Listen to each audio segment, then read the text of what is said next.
Protests that originated in Uganda have spread to other countries in East Africa.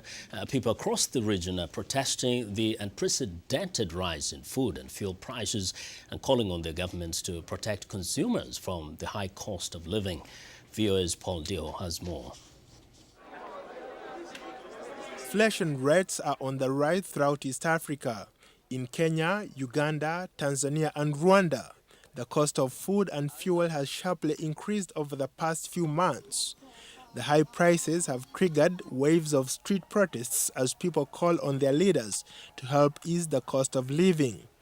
Analysts said that with the unrest prevalent across oil-producing North Africa and the Middle East, bringing an end to the current economic climate will not be easy. This week in Kenya, angry protesters marched to the government's finance offices, paralyzing traffic for several hours. We are protesting because the prices of food, fuel, petrol, everything is going up and it's affecting the common wananchi.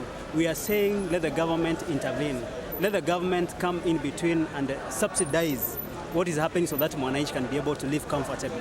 A recent poll showed that most Kenyans now see the high cost of fuel prices and food commodities as their biggest concern.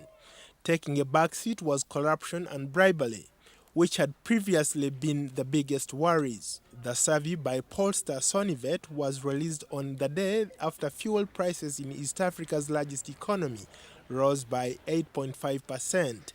prompting calls for public protests. We are ready to go all the way, and we are not going to be cowed, we are not going to be intimidated, we are not going to be bullied. We are going to use the Constitution to get what is rightfully ours. In Kenya, analysts criticize a move by the Treasury to check the food and fuel prices by reducing kerosene and diesel excise duty by 30 and 20% respectively, as a solution that would take far too long to be felt by ordinary citizens.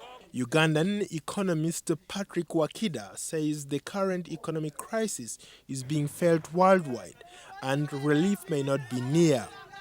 Due to the ongoing violence in Libya, a key oil producer, oil exported to African nations at subsidized prices, has been halted, contributing to the region's soaring fuel prices. But Wakeda says governments have a responsibility to caution those effects. There are exogenous factors like the conflict in North Africa. Those are oil producers. True, they are there, but there are endogenous factors that are internal. How do you protect your country from such calamities in order for you to be called a driver? If you fail, then you are bound to be accused of failure to manage an economy. In Uganda, peaceful protests against rising fuel and food prices, dubbed Walk to Work, and led by Ugandan opposition leader Kizza Besigye, recently turned violent when demonstrators clashed with government troops. The two sides also held running street battles on Thursday. Wakida says Uganda's government is failing to show any effort to help citizens weather these harsh economic times. Why is it that in Rwanda, petroleum products are lower than they are in Uganda? Why is it that Kenya can afford to go ahead and put percentage cuts on the fuel prices and Uganda cannot? What has happened to our country? Across the continent, in Burkina Faso, tens of thousands of people marched last week in Ouagadougou, angry over the high cost of living, and some of the country's soldiers upset over unpaid housing allowances, vandalized buildings and stalled fuel.